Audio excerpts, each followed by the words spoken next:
Hello my dear students, आप सभी का स्वागत है एनसीईआरटी की छोटी छोटी बातें सीरीज पर, जहां पर आपको मिलती है एनसीईआरटी की हर एक लाइन की detail explanation, previous year questions plus multiple choice questions के साथ।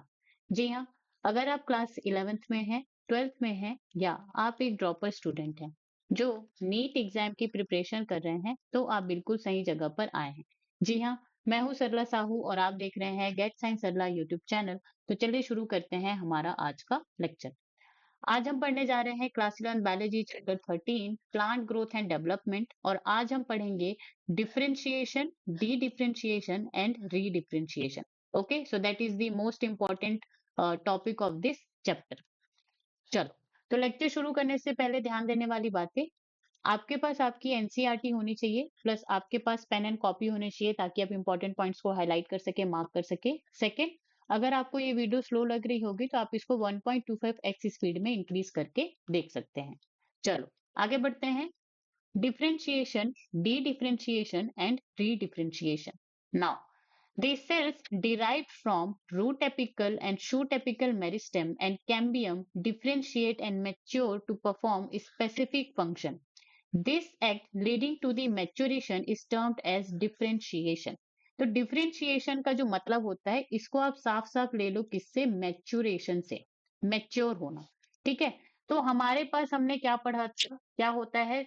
रूट एपिकल मेरिस्टम होता है जो रूट सिस्टम को क्या करता है? डेवलप करता है। और ये जो शूट एपिकल मेरिस्टम है वो शूट सिस्टम को, मतलब कि जो स्टेम है, ब्रांचेस है, लीव्स हैं, उसको क्या करेगा? वो डेवलप करेगा। ठीक है, और यहाँ पे फिर क्या होता है? कैम्बियम आता है। तो ये क्या होते हैं? प्राइमरी सेल्स होते हैं, और ये जो प्राइमरी सेल्स हैं यही क्या करते हैं? मतलब ये जो मेरिस्टेम है यही क्या करते हैं? बाकी जो प्लांट के जितने भी सेल्स हैं उसको यहाँ पे प्रोड्यूस करेंगे। ठीक है, अब यहाँ पे क्या हुआ? ये जो रैम मतलब कि रूट एपिकल मेरिस्टेम, सेम मतलब कि shoot apical meristem and cambium, ये डिवाइड हुए। डिवाइड करके इन्होंने सेल बहुत सारे प्रोड्यूस किए। अब ये जो सेल्स जो इन्होंने प्रोड्यूस किया, ठीक है, वो क्या हो गए? यहाँ पे मैच्योर हो गए टू परफॉर्म स्पेसिफिक फंक्शन। ठीक है, वो मैच्योर हो गए कोई एक पर्टिकुलर फंक्शन परफॉर्म करने के लिए। और वो काम क्या है? वो फंक्शन क्या है? फॉर एग्जाम्पल ट्रांसपोर्टेशन के लिए, जैसे transport of water, transport of food. Storage के लिए वो जो है एक मॉडिफाई हो गए। वहां पे कोई जो सेल्स हैं वो क्या हो गई? फोटोसिंथेसिस करने लगी। तो इस तरह से वो क्या करती हैं? जो मेरिस्टेम है, root shoot and meristem and यहाँ पे क्या हो गया? कैम्बियम से जो सेल डिवाइड होकर के जो सेल्स प्रोड्यूस हो रही हैं वो मैच्योर हो जाती हैं ट्रांसपोर्ट, स्टोरेज एंड फोटोसिंथेसिस जैसे काम को करने के लिए। ठीक है, तो यहाँ पे ये जो क्या हो रहा है? मैच्योरेशन हो रहा है। ठीक है, यही क्या कहलाता है? डिफरेंशिएशन कहलाता है। ओके, ये बात क्लियर हुई। अब देखो, अब यहाँ पे ये जो डिफरेंशिएटेड सेल्स हैं उनमें जो है आपको मेजर स्ट्रक्चरल चेंज देखने को मिलेगा। कहाँ पे? उनके सेल वॉल्स पे एंड उनके प्रोटोप्लाज्म पे। ठीक है, अब देखो, during differentiation cells undergoes few to major structural changes. तो कम उसमें वहां पे जो है मेजर स्ट्रक्चरल चेंजेस होते हैं, both in their cell walls and protoplasm. तो उनके सेल वॉल में भी एंड प्रोटोप्लाज्म दोनों में ही आपको क्या देखने को मिलेगा? स्ट्रक्चरल चेंजेस देखने को मिलेगा। For example, to form a tertiary element, the cells would lose their protoplasm. They also develop a very strong elastic lignocellulose secondary cell walls to carry water to long distance even under extreme tension. अब देखो, यहाँ पे जो है example दिया गया है किसका? ट्रेकियरी एलिमेंट्स का। तो यहाँ पे जो है शूट एपिकल मेरिस्टेम है। ठीक है, वहां पे वहां से सेल डिवाइड होकर के मैच्योर होकर के क्या बनाई गई है? ट्रेकियरी एलिमेंट्स। और ये क्या काम करती हैं? वाटर कंडक्शन का काम करती हैं। ठीक है, अब इनमें जो स्ट्रक्चरल चेंजेस है उनके बारे में हम बात करते हैं। तो ये जो ट्रेकियरी एलिमेंट्स होते हैं उनका जो प्रोटोप्लाज्म होता है वो क्या होता है? वो एब्सेंट होता है, उनमें प्रोटोप्लाज्म होता ही नहीं है। इसका मतलब वो कैसे होती है? डेड होती है। ठीक है, साथ ही इनके जो सेल वॉल्स होती हैं वो सेकेंडरी प्राइमरी सेल वॉल से वो किस में कन्वर्ट हो जाती है? Secondary cell wall. और सेकेंडरी सेल वॉल का मतलब वहां पे क्या होगा? लिग्निन का डिपोजिशन। ठीक है, लिग्निन का डिपोजिशन, इसीलिए इनके सेल वॉल को लिग्नोसेल्यूलोज, मतलब कि वहां पे सेल्यूलोज के साथ साथ लिग्निन का भी डिपोजिशन हो गया है। ठीक है, और जहां भी लिग्निन का डिपोजिशन होता है इसका मतलब वो स्ट्रांग होगा। और वहां पे जो भी, और वो मोस्टली अगर वहां पे ज्यादा लिग्निन एंड पेक्टिन का डिपोजिशन है तो वो सेल्स क्या हो जाती हैं? डेड हो जाती हैं। ओके, और यहाँ पे क्या होता है, स्ट्रॉन्ग एंड इलास्टिक होते हैं ये जो ट्रेकेरी एलिमेंट्स होते हैं वो। ठीक है, तो ये क्या हो गया, differentiation. Now try to correlate the various anatomical features you encounter in plants to function they perform। तो ये सारी चीजें हमने कहाँ पे पढ़ी है, प्लांट एनाटॉमी में हमने ऑलरेडी पढ़ रखी है। ठीक है, अब देखो ये जो डिफरेंशिएटेड सेल्स हैं, that is very important point. ये जो डिफरेंशिएटेड सेल्स हैं वो कहाँ से बनी है, मेरिस्टेम से। ठीक है, मेरिस्टेम जो सेल्स हैं उन्होंने ये डिवाइड किया, फिर उसके बाद ये जो डिफरेंशिएटेड या फिर मैच्योर सेल है ये अपना जो डिवीजन का जो कैपेसिटी है उसको लूज कर देती हैं, उसको वो खो देती हैं। ठीक है, लेकिन ये जो डिफरेंशिएटेड सेल है वो क्या कर सकती हैं, they can regain their dividing capacity when needed. तो जब भी जरूरत पड़ती है तो कुछ सेल्स ऐसे होते हैं जो डिफरेंशिएटेड या मैच्योर सेल जो होते हैं वो फिर से ये जो डिवाइडिंग कैपेसिटी है, सेल डिवीजन का जो कैपेसिटी है उसको फिर से रीगेन कर लेते हैं। ओके, आगे बढ़ते हैं अब डी डिफरेंशिएशन। अब डी डिफरेंशिएशन को मैं पहले यहाँ पे समझाऊंगी, फिर उसके बाद हम वहां पे पढ़ेंगे। तो यहाँ पे डी डिफरेंशिएशन का डेफिनेशन क्या होगा, देखो जो लिविंग डिफरेंशिएटेड सेल्स हैं, ठीक है, लिविंग डिफरेंशिएटेड सेल्स वो क्या करेंगी। अब देखो हमने यहाँ पे पढ़ा कि ये जो डिफरेंशिएटेड सेल्स है वो अपना जो डिवाइडिंग कैपेसिटी है उसको लूज कर लेती है, उनके पास जो है वो सेल डिवाइड नहीं कर सकती, लेकिन जरूरत पड़े तो वो क्या करती है, रिगेन कर लेती है। Regain the capacity of division under certain condition. तो जो डिफरेंशिएटेड सेल है तो उनका ये जो रिगेन करना है, ठीक है, सेल डिवीजन कैपेसिटी को, यही डी डिफरेंशिएशन कहलाता है। ठीक है, फॉर एग्जाम्पल यहाँ पे क्या है, डिफरेंशिएटेड पेरेन्काइमा सेल्स है। कौन है, डिफरेंशिएटेड पेरेन्काइमा सेल्स है। अब ऐसे तो वो सेल्स, ये जो पेरेन्काइमा सेल्स है वो डिवाइड नहीं कर रही थी, ठीक है, लेकिन वहां पे जो उनको सिग्नल मिला कि नहीं यहाँ पे डिवाइड करने की जरूरत है, प्लांट से उनको सिग्नल मिला, तो वो क्या की, regain the capacity of division. तो जो सेल डिवीजन का जो कैपेसिटी है उसको फिर से रिगेन कर ली। ठीक है, तो यहाँ पे फिर क्या हो गया, formation of meristem. Formation of meristem, तो यहाँ पे एग्जांपल किसका है, इंटरफेसिकुलर कैम्बियम और कॉर्क कैम्बियम। तो देखो पहले जो है मेरिस्टेम सेल से यहाँ पे कौन बना, पेरेन्काइमा सेल बना। ठीक है, पेरेन्काइमा सेल बना। अब इसको बोला गया कि अभी फिर ये पेरेन्काइमा जो सेल बना ये डिफरेंशिएट हो गया, मैच्योर हो गया, तो अपना जो है कुछ कुछ जो भी काम था वो करने लगा। ओके, अब यहाँ पे ये जो पेरेन्काइमा सेल है उसको सिग्नल मिला, ठीक है, फिर उसके बाद ये क्या हुआ, अपना जो डिवाइडिंग कैपेसिटी है उसको वो रिगेन कर लिया। ठीक है, अब ये रिगेन कर लिया तो उसको हम पेरेन्काइमा सेल तो बोलेंगे नहीं, तो उसको जो पेरेन्काइमा सेल रिगेन कर लिया है डिवीजन कैपेसिटी को, उसको यहाँ पे नाम दिया जाता है इंटरफेसिकुलर कैम्बियम और कॉक cambium, according to their location. Okay, तो ये जो रिगेन है, बस ये सिर्फ ये जो रिगेन दी डिवीजन कैपेसिटी का जो प्रोसेस हो रहा है, that is called the D differentiation. Okay, now अब इसको हम आगे पढ़ते हैं। Plant shows another interesting phenomena. The living differentiated cells that by now have lost the capacity of divide can regain the capacity of division under the certain condition. This phenomena is termed as de-differentiation. तो living जो differentiated sales हैं जिन्होंने capacity जो division capacity है उसको खो दिया है, उन्होंने उसको फिर से रिगेन कर लिया है। ठीक है, तो ये जो पूरा प्रोसेस है यही क्या कहलाता है, डी डिफरेंशिएशन।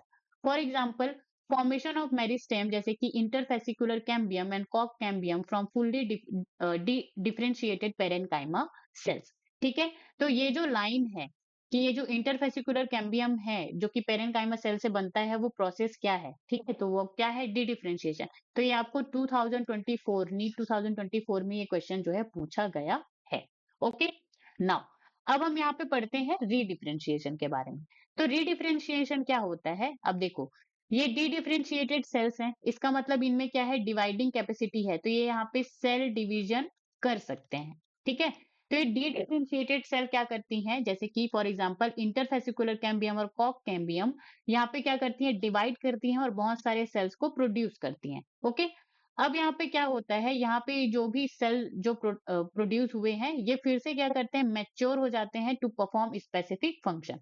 फिर से वो मैच्योर हो जाएंगे कोई एक पर्टिकुलर फंक्शन करने के लिए, और ऐसे सेल्स आपको वुडी डाइकोटिलिडनस प्लांट या फिर जिम्नोस्पर्म में देखने को मिलेगा। फॉर एग्जाम्पल सेकेंडरी जाइलम जिसको वुड भी बोला जाता है, सेकेंडरी फ्लोएम एंड कॉर्क। ठीक है, तो इंटरफेसिकुलर कैम्बियम और कॉर्क कैम्बियम की एक्टिविटी से आपको यहाँ पे secondary xylem, secondary phloem and cork जो है देखने को मिलेगा।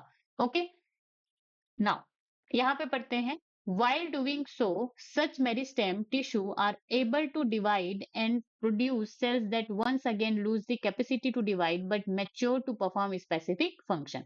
तो सच मेरिस्टेम का मतलब ये जो डिफरेंशिएटेड जो सेल्स हैं इंटरफेसिकुलर कैम्बियम एंड कॉक कैम्बियम, ये क्या है? मेरिस्टेम ही तो है। इनके पास डिवाइडिंग कैपेसिटी है, तो ये डिवाइड करते हैं, सेल प्रोड्यूस करते हैं, और जो सेल प्रोड्यूस होता है वो फिर से अपना जो डिवाइडिंग कैपेसिटी है उसको लूज करके फिर से क्या करते हैं? स्पेसिफिक फंक्शन के लिए मैच्योर हो जाते हैं, डिफरेंशिएट हो जाते हैं। ठीक है, तो इसको बोला जाता है रीडिफरेंशिएशन।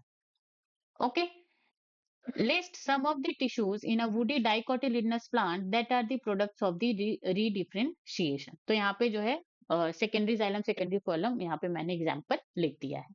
ओके, चलो अब ये जो कैलस वाला पार्ट है इसको हम पहले यहाँ पे आगे पढ़ेंगे, फिर यहाँ पे हम आगे पढ़ेंगे, फिर उसके बाद उसको समझेंगे। ओके, अच्छा, चलो समझ ही लेते हैं। तो यहाँ पे जो callus formation in tissue culture, तो टिश्यू कल्चर में क्या होता है? कैलस फॉर्मेशन होता है। तो पहले हम देखते हैं कि कैलस क्या है। How would you describe a tumour? ठीक है, तो ट्यूमर क्या है? What would you call the parenchyma cells that are made to divide under controlled laboratory conditions during the plant tissue culture? तो प्लांट टिश्यू कल्चर में क्या होता है? जैसे यहाँ पे कोई प्लांट है, इसका जो है क्या लेते हैं हम? सेल्स को लेते हैं, ठीक है, सेल्स को लेते हैं, फिर उसके बाद यहाँ पे कंट्रोल लेबोरेटरी कंडीशन में हम इन सेल्स को कल्चर कराते हैं। ठीक है, अब यहाँ पे कौन से सेल्स को ली गई है? पेरेनकाइमा सेल्स को। इनको जो है पेरेनकाइमा सेल्स को लिया अंडर लेबोरेटरी कंडीशन, इनको जो है बहुत सारे इस तरह से डिवीजन यहाँ पे होने लगा। ठीक है, तो यहाँ पे फिर क्या होता है? कैलस फॉर्मेशन होता है। ओके, तो जैसे ट्यूमर इन प्लांट जो होते हैं तो वो क्या कहलाते हैं? अगर लेबोरेटरी में अगर हम करवा रहे हैं तो उसको जो है कैलस कहते हैं। और ये कैलस क्या है? Artificially induced mass of undifferentiated parenchyma cells form during the tissue culture. तो ये क्या है? आर्टिफिशियली इंड्यूस्ड, इसका मतलब हम आर्टिफिशियली इसको क्या करा रहे हैं? यहाँ पे सेल डिवीजन करवा रहे हैं। ओके, और अनडिफरेंशिएटेड पेरेनकाइमा सेल्स, अनडिफरेंशिएटेड मतलब कि ये जो पेरेनकाइमा सेल्स है वो मैच्योर नहीं है। ठीक है, form during the tissue culture, so that is called callus. अब देखो यहाँ पे जो callus formation in tissue culture है उसको जो है डी डिफरेंशिएशन के कैटेगरी में रखा जाता है। किस में रखा जाता है? डी डिफरेंशिएशन के कैटेगरी में रखा जाता है। और ये जो क्वेश्चन है आपका 2023 नीट 2023 में पूछा गया है। ओके, अब यहाँ पे एक अनदर कॉन्सेप्ट आता है। अगर यहाँ पे क्या है? Regeneration of whole plant from the callus. जैसे यहाँ पे, अब यहाँ पे हमने क्या किया? कैलस का फॉर्मेशन किया, ठीक है, यहाँ पे ये कैलस हुआ। अब इस कैलस से हम क्या कर रहे हैं? पूरा का पूरा जो प्लांट बॉडी है उसको हम यहाँ पे रीजनरेट कर रहे हैं। तो ये जो प्रोसेस है, अगर हम कैलस से पूरा होल प्लांट यहाँ पे रीजनरेट कर रहे हैं तब फिर ये जो प्रोसेस क्या कहलाएगा? यहाँ पे जो है ये रीडिफरेंशिएशन का प्रोसेस कहलाएगा। अदरवाइज अगर हम सिर्फ और सिर्फ कैलस का फॉर्मेशन कर रहे हैं, क्या कर रहे हैं? पेरेनकाइमा सेल लिया हमने और वहां से कैलस का फॉर्मेशन किया टिश्यू कल्चर में, तो वो डी डिफरेंशिएशन कहलाएगा। लेकिन उस कैलस से हम पूरा प्लांट बॉडी हम रीजनरेट कर रहे हैं तो वो क्या कहलाएगा? यहाँ पे रीडिफरेंशिएशन का प्रोसेस कहलाएगा। ठीक है, चलो अब यहाँ पे कंपैरिजन चार्ट दिया गया है डिफरेंशिएशन, डी डिफरेंशिएशन एंड रीडिफरेंशिएशन का। ठीक है, तो डिफरेंशिएशन में यहाँ पे मैंने तो आपको पूरा पढ़ा ही दिया है कि जो भी मेरिस्टेमेटिक सेल्स हैं वो डिवाइड होती हैं। ठीक है, और जो प्रोडक्ट जो सेल्स हैं वो यहाँ पे स्पेशलाइज्ड होते हैं किसी भी एक फंक्शन को करने के लिए। ठीक है, पर्पस और सिग्निफिकेंस, तो यहाँ पे क्या है? Help in forming different tissues required for specific functions like transport, storage and photosynthesis. Example meristematic cell जैसे कि xylem vessels and palisade cell. Palisade cells आपको कहाँ पे मिलती है? चलो इसको, इसके बारे में हमने बहुत पढ़ा है, इसको आप जो है डाउट कमेंट सेक्शन में मुझे लिख करके बताएंगे। ओके, उसके बाद डी डिफरेंशिएशन आता है, process by which specialised cells lose their characteristic and revert to a meristematic like state capable of division. तो जो सेल्स, जो मैच्योर सेल्स जो कि अपना डिवीजन कैपेसिटी लूज कर चुकी थी वो फिर से रीगेन कर लेती है, यही क्या कहलाता है? Dedifferentiation. Allow mature cells to regain division ability, repair, regeneration and formation of new organs. तो यहाँ पे पर्पस क्या है? अगर कहीं पे रिपेयर करना है, ठीक है, प्लांट बॉडी को कहीं पे रिपेयर करना है, सेल्स को रीजनरेट करना है, नया ऑर्गन बनाना है, तब फिर यहाँ पे डी डिफरेंशिएशन का प्रोसेस होता है। Example cells near a wound site becoming meristematic to heal the plant. तो यहाँ पे जो वुंड साइट है, जैसे आपने यहाँ पे कोई प्लांट था तो उसका जो यहाँ पे लीफ लगा हुआ था उसको आपने यहाँ पे क्या कर दिया? तोड़ दिया। ठीक है।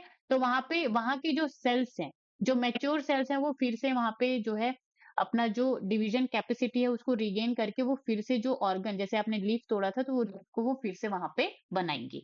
ठीक है। तो यहाँ पे रीजनरेशन एंड रिपेयर का यहाँ पे क्या है सिग्निफिकेंस है डी डिफरेंशिएशन में। अब उसके बाद रीडिफरेंशिएशन आता है, process where the differentiated cells again specialise to perform new tissue और ऑर्गन। तो यहाँ पे ये जो डी डिफरेंशिएटेड सेल्स हैं वो फिर से यहाँ पे क्या कर रही हैं, स्पेशलाइज हो रही हैं स्पेसिफिक फंक्शन को करने के लिए। तो ये क्या हो जाएगा, रीडिफरेंशिएशन कहलाएगा। Helps in tissue repair and organ formation after injury and during artificial propagation. Okay. Example, cells forming new vascular tissue or roots from callus in tissue culture. तो in tissue culture callus से जब आप जो है vascular tissues बना रहे हैं, ठीक है, ये पूरा प्लांट बॉडी जनरेट कर रहे हैं, तो ये रीडिफरेंशिएशन कहलाएगा। और जैसे किसी सेल से आप जो है कैलस को बना रहे हैं, किसको बना रहे हैं, कैलस को, तो वो डी डिफरेंशिएशन में कहलाएगा आएगा। Okay. Quick notes, D differentiation का मतलब क्या होता है, स्पेशलाइजेशन, नॉर्मल ग्रोथ वहां पे हो रही होगी। डी डिफरेंशिएशन का मतलब रिवर्जन, मतलब कि हीलिंग और रीजनरेशन वहां पे होगा। रीडिफरेंशिएशन का मतलब respecialisation, formation of new tissues. Okay. तो ये हो गया आपका dedifferentiation, differentiation, dedifferentiation and redifferentiation. Now आगे बढ़ते हैं। तो ये कैलस के बारे में तो हमने पढ़ लिया। Recall in section 13.1.1, we have mentioned that growth in plants is open, that is it can be indeterminate or determinate. तो हमने ये चीज ग्रोथ में देखी है, ग्रोथ ऑफ प्लांट जब हम पढ़ रहे थे तो वहां पे जो ग्रोथ ऑफ प्लांट क्या होता है, ओपन टाइप ऑफ होता है। ओपन टाइप का मतलब यहाँ पे क्या हो गया कि प्लांट में जो है throughout the life new cells जो है वहां पे ऐड होती रहती हैं due to the meristematic cells. Okay. अब यहाँ पे बोला जा रहा है कि ये जो ग्रोथ है it can be indeterminate growth और डिटर्मिनेट ग्रोथ। तो ये कैसे होगा, देखो इनडिटर्मिनेट ग्रोथ का मतलब क्या होता है, continuous growth through out the life, वहां पे ग्रोथ होती ही रहेगी through out the life, that is the indeterminate growth. ठीक है।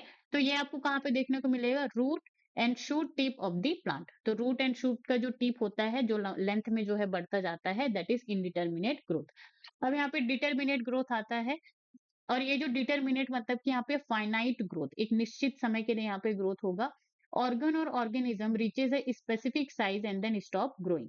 For example leaf and fruit, अगर किसी लीफ का कोई प्लांट है जिसका लीफ जो है इतने ही हाइट का होना चाहिए, इतने ही लेंथ का होना चाहिए, सरफेस एरिया का होना ही चाहिए, ठीक है, तो वो लीफ जो है सिर्फ यहीं तक ही क्या करेगा, यहाँ पे ग्रोथ करेगा, फिर उसके बाद वो ग्रोथ करना बंद कर देगा। तो इसीलिए प्लांट में जो है डिटर्मिनेट ग्रोथ में for example leaf and fruit का यहाँ पे एग्जांपल दिया गया है। ओके। तो अगर आपसे पूछा जाए कि प्लांट में सिर्फ और सिर्फ इनडिटर्मिनेट ग्रोथ होता है क्या, so that is the wrong. Okay, wrong statement. Plant में जो है indeterminate growth and determinate growth दोनों होते हैं। ओके। चलो, now we may say that even differentiation in plant is open because cells tissues arising out of the same meristem have different structure at maturity। तो यहाँ पे growth तो open है ही साथ यहाँ पे ये जो डिफरेंशिएशन का जो प्रोसेस पढ़ा वो भी क्या है, ओपन है। अब वो डिफरेंशिएशन का प्रोसेस ओपन क्यों है, क्योंकि यहाँ पे जो भी सेल्स और टिश्यू जो है अराइज हो रहे हैं सेम मेरिस्टेम से, वो डिफरेंट डिफरेंट स्ट्रक्चर में कन्वर्ट हो जाते हैं एट देयर मेच्योरिटी, और वो डिफरेंट डिफरेंट फंक्शन क्या करते हैं, परफॉर्म करते हैं। The final structure at maturity of cell tissue is also determined by the location of the cell within। तो वो जो मेरिस्टेम से जो सेल्स डेवलप हुए हैं, जो मैच्योर हुई हैं, उनका स्ट्रक्चर कैसे होगा, वो कहाँ पे डिपेंड करता है, वो उनके लोकेशन पे डिपेंड करता है।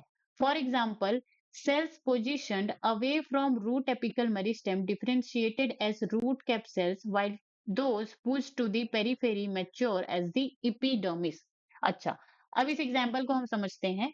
देखो, ओपन डिफरेंशिएट क्या कहलाया, ओपन डिफरेंशिएट का मतलब जो है जो भी यहाँ पे प्लांट सेल्स हैं जो फिर से अपना जो है सेल डिवीजन का कैपेसिटी क्या करती हैं, रिगेन करती हैं, ठीक है, वो फिर से क्या हो जाती है, वहां पे मैच्योर हो जाती हैं। अब यहाँ पे क्या होता है, उनके पोजीशन एंड जो भी वो सिग्नल रिसीव करते हैं उसके हिसाब से उनका जो डिफरेंशिएशन रिजल्ट है वो होता है। जैसे कि मेरिस्टेमेटिक लोकेशन है यहाँ पे रूट एपिकल मेरिस्टम, और यहाँ पे भी है रूट एपिकल मेरिस्टम, ठीक है, मतलब कि ये रूट जो है, रूट के एपिक्स में जो है यहाँ पे प्रेजेंट है। अब पोजीशन ऑफ सेल्स की हम बात करते हैं इनके अंदर। अगर सेल ये जो सेल्स है वो कहाँ पे टिप पे प्रेजेंट है, ठीक है, यहाँ पे सेल्स क्या है टिप पे प्रेजेंट है, तो वो यहाँ पे किसका फॉर्मेशन करेगी, रूट कैप का फॉर्मेशन करेगी। हमने पढ़ा था ये रूट होता है और यहाँ पे जो है इसका रूट कैप होता है। तो रूट कैप कौन बनाएगी, रूट एपिकल मेरिस्टेम में जो सेल जो है सबसे टिप पर प्रेजेंट है, ठीक है, सबसे टिप पर प्रेजेंट है वो रूट कैप सेल्स बनाएगी। और रूट एपिकल मेरिस्टेम में ही यहाँ पे जो सेल्स जो है साइडवेज, मतलब कि यहाँ पे साइड में जो आ जाती हैं वो क्या बनाएंगी, इपिडर्मिस बनाएंगी। क्या बनाएंगी, इपिडर्मिस सेल्स वहां पे इपिडर्मिस सेल्स या फिर इपिडर्मिस लेयर जो है वहां पे फॉर्म होगा, ठीक है। अब इसी तरह से जो शूट एपिकल मेरिस्टेम है, तो अगर वो पेरिफेरल जोन सेल्स में है तो वो यहाँ पे क्या करेगा, develop into leaves and axillary bud. तो जैसे हम शूट को अगर हम देखते हैं यहाँ पे, ठीक है, तो इस तरह से होता है। अगर यहाँ पे कोई यहाँ पे जो है शूट एपिकल मेरिस्टम यहाँ पे जो है लेफ्ट हो जाता है, बच जाता है, तो यहीं से ही वो लीफ या फिर बड का क्या करता है, फॉर्मेशन करता है। ओके। अब यहाँ पे वेस्कुलर कैम्बियम का एग्जांपल दिया गया है। अगर वेस्कुलर कैम्बियम इनर डेरिवेटिव्स मतलब कि अंदर की तरफ प्रेजेंट हो तो वो जाइलम एलिमेंट का फॉर्म करता है, और अगर यही वेस्कुलर कैम्बियम क्या होता है, आउटर की तरफ प्रेजेंट होता है तो वो फ्लोएम एलिमेंट का फॉर्मेशन करता है, ठीक है। तो हमने जो है प्लांट एनाटॉमी में पढ़ा भी था कि जाइलम जो है हमेशा अंदर की तरफ होता है और फ्लोएम जो है आउटर साइड में होता है। तो देखो, तो ये जो जाइलम एंड फ्लोएम है वो कहाँ से बन रहा है, वेस्कुलर कैम्बियम से ही बन रहा है, लेकिन उनके पोजीशन पे ये डिपेंड कर रहा है कि उनका जो डिफरेंशिएशन रिजल्ट है वो मैच्योर हो करके कौन सी सेल्स बनेंगी और कौन सा काम वहां पे उनका होगा। तो वेस्कुलर कैम्बियम में जो सेल्स अंदर की तरफ है वो जाइलम बनेंगी, वो वाटर कंडक्शन का काम करेंगी, और वेस्कुलर कैम्बियम के आउटर साइड में जो सेल्स हैं वो फ्लोएम एलिमेंट्स बनेंगी, वो फूड कंडक्शन का यहाँ पे काम करेंगी। यहाँ तक बात समझ में आई। चलो, तो इसीलिए यहाँ पे जो है ग्रोथ तो यहाँ पे क्या है, ओपन है ही, साथ ही साथ यहाँ पे जो डिफरेंशिएशन है, ठीक है, जो मैच्योरेशन ऑफ सेल्स है वो भी क्या है, ओपन है। ओके, यहाँ तक बात समझ में आई। चलो, तो ये जो टॉपिक है that is the very very important, और इसमें बच्चे जो है बहुत ज्यादा कंफ्यूज रहते हैं। अगर आपको कोई भी डाउट हो तो आप मुझे कमेंट सेक्शन में पूछ सकते हैं, मैं जरूर से रिस्पॉन्ड करूंगी। Okay, and thank you so much guys for the watching. अगर आपको वीडियो अच्छी लगी हो तो like, comment, share and subscribe the channel. Stay tune on get science Sarla YouTube channel.